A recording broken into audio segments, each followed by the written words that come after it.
E Jesus, vendo que a multidão concorria, repreendeu o espírito imundo, dizendo: Espírito mudo e surdo, eu te ordeno, sai dele e não entres mais nele. Aqui a gente já vê Jesus chamando o espírito de mudo e surdo, né? E aí fala: eu te ordeno que sai dele e não entres mais nele. E aí, trazendo para os dias de hoje, a gente tem que saber o que? O nome do problema, o nome exato, né, do problema, para chamar a enfermidade pelo nome, expulsar ela dali, saber há quanto tempo ela acomete aquela vida, até para a questão do quanto a pessoa está acostumada com aquilo, né, na vida dela, e repreender, né, chamar pelo nome e repreender. E no 26 diz: e ele, clamando e agitando com violência, saiu, e ficou o menino como morto, de tal maneira que muitos diziam que estava morto. Ou seja, quando certas enfermidades que a pessoa já está acostumada saem da vida das pessoas, as pessoas vão estar como mortas. Como assim? Se a enfermidade saiu e a pessoa aí que deveria ter vida e está como morto. Não é estranho? A enfermidade vai acabar levando a pessoa para a morte. Mas a enfermidade saiu. Então por que a pessoa vai estar como morto? Isso aqui talvez seja mais fácil entender. Eu não quero citar aqui nome de enfermidades, até para não estar atingindo certos nichos, certos grupos de pessoas de tais enfermidades. Mas tem enfermidades que colocam a pessoa em locais, certo? Em posições. Tem enfermidades que conseguem emprego para as pessoas porque é a vaga para deficiência. A gente sabe que isso é o certo pela lei, é para ter mesmo, não é sobre isso. A questão é que a pessoa, através daquela enfermidade, conseguiu benefícios, que é para conseguir mesmo, entendeu? Conseguiu trabalho, que é para conseguir mesmo. Não tô falando aqui que não é para ter, é para ter sim. Conseguiu estar em ciclos de amizades com as mesmas enfermidades e que vão ficar ali falando sobre isso, falando sobre remédios, falando sobre superação naquela área e tal. Então ele criou ali um rol de companheiros de enfermidade, certo? Não sei se vocês estão conseguindo me entender. E ali eles vão ficando naquele grupo, naquele estigma, né? Taxados daquela enfermidade. Lá vem fulano da enfermidade tal, fulano com a enfermidade tal vai dar uma palestra, pronto. E isso não é bom, porque ali você não está sendo visto pelo seu testemunho, porque nesse caso aí a pessoa ainda não foi curada. É diferente de quando você vive com a enfermidade X anos, o Senhor cura, e aí você começa a dar testemunho nos locais de que era um ex tal coisa e que tinha aquela enfermidade. Pronto, é diferente de você ainda não foi curado e ser chamado pelo nome da enfermidade. E tem pessoas aqui que vocês sabem, né, se você não for uma pessoa dessa também, que a pessoa fala: lá vem fulano da enfermidade tal e tal. A enfermidade pode vir, pode acometer qualquer um, pode, mas a gente tem que fazer o que com ela? Repreender, expulsar, batalhar contra ela e não aceitar o estigma, a etiqueta daquela enfermidade. E hoje em dia a gente vê aí pessoas líderes de movimentos de enfermidades XYZ. A gente vê aí pessoas que levantam essa bandeira da enfermidade.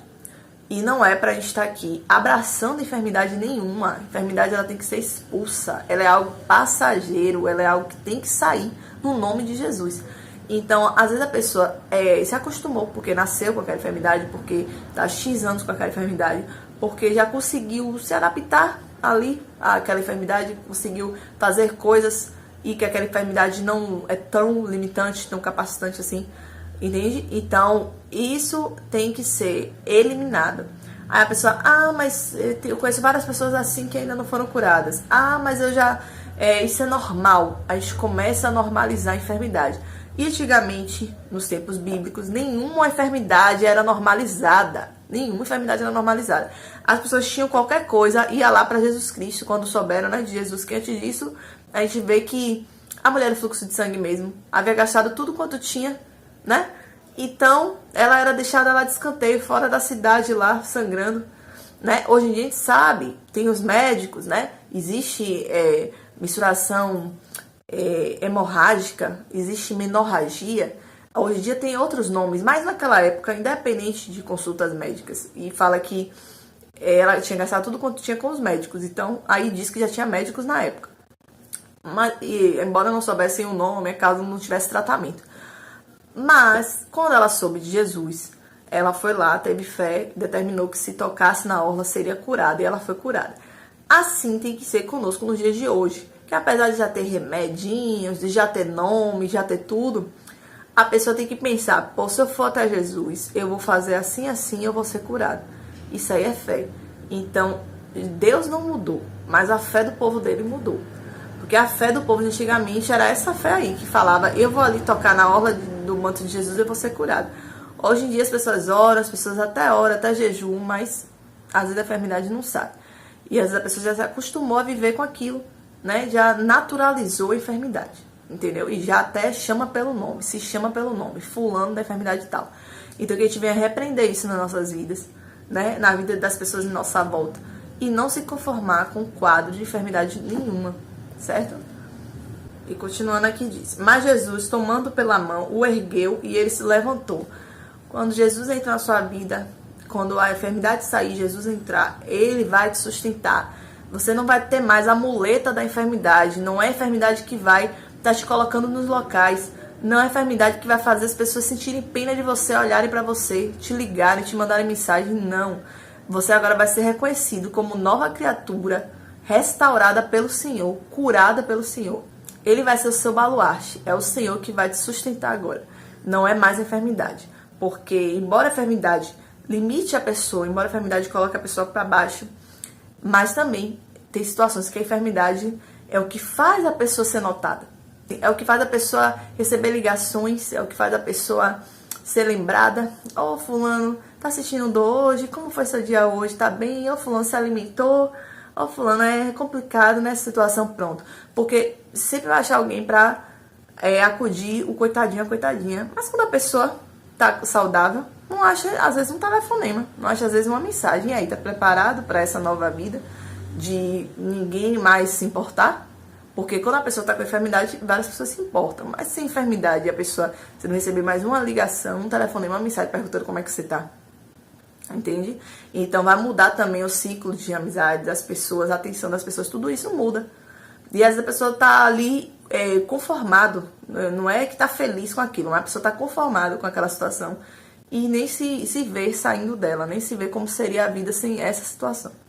E no 28 diz, e quando entrou em casa, os seus discípulos lhe perguntaram à parte, por que não podemos nós expulsar? E disse-lhe Jesus, esta casta não pode sair com coisa alguma a não ser com oração e jejum. Ali Jesus está dizendo que para certas enfermidades só com oração e jejum. Então, não é uma oração às vezes simples, não é na hora. Aqui está querendo dizer que é uma rotina, uma vida de oração. Você tem que estar com seu azeite em reserva. Não é, a pessoa não orou, tá lá de boa, né, fazendo suas coisas triviais do dia a dia, chega ali, um problemão ali pela frente pra você resolver, aí você vai fazer uma oração. Não é pela gente, entenda, não é pela gente, é no nome de Jesus, na autoridade do nome de Jesus. Se o povo de Deus não clamar, as pedras clamarão. Ele levanta alguém, ele suscita homens ali para fazer. Mas os discípulos estavam andando com Jesus, mas ainda não tinham o grau de fé de Jesus, não atingiram a maturidade de Jesus, porque ele fala, ó geração incrédula, até quando estarei convosco? Então, assim, por que era incrédulo se estavam andando com Jesus? É porque eles não criam que eles eram capazes de curar. Então a gente tem que crer também que a gente é capaz de curar no nome de Jesus. Não é ele, mas eles não criam que uma palavra dita da boca deles ia fazer o jovem lunático aqui ser curado. Então a gente também tem que ter isso em mente, que é através da nossa boca, mas quem vai operar é o poder do Espírito Santo de Deus. Então que a gente venha a ter essa vida com Deus, né? A crer, a ir crescendo de fé em fé, aí testando no nosso dia a dia os graus de fé. Não é fácil, não é simples. Se fosse fácil, todo mundo conseguiria, né? Mas assim, porque a gente ora e já quer ver ali o resultado naquele instante. E às vezes pode demorar um dia, 2 dias, 3 dias, meses, mas vai acontecer. Vai acontecer porque o Senhor, ele vela pela palavra dele para cumprir. Então vamos orar para que o Senhor derrame, né, dessa porção de fé sobre nossas vidas. E que a gente não venha ser uma geração incrédula. Amém? Senhor, meu Deus, eterno Pai, Senhor da glória. Pai, nós vimos aqui, Pai, que os discípulos não conseguiram curar, Pai. Pai, em nome de Jesus, que a gente consiga, Pai, quando for necessário, curar tanto a nós mesmos, Pai, quanto a vida de outras pessoas, Pai. Pai, em nome de Jesus, que o Senhor ache em nós, Pai, fé, Pai. Oh, Pai, que o Senhor também ajude-nos, Pai, na nossa incredulidade, que a gente venha determinar, decretar que a enfermidade saia no Teu nome, que ela realmente saia, Pai. Pai, nos ajuda, Pai, nos prepara, nos capacita, Pai. E que a gente não venha ser chamado de geração incrédula, de povo incrédulo, Pai. Mas que a gente seja um povo que crê totalmente no Senhor, Pai. Totalmente dependente de Ti. Ainda que haja recursos médicos, Pai, mas que a gente seja totalmente dependente de Ti. Em nome de Jesus. Assim eu oro e te agradeço. No nome santo do Teu Filho Jesus Cristo. Amém. Amém, pessoal. Fiquem todos com Deus e até a próxima.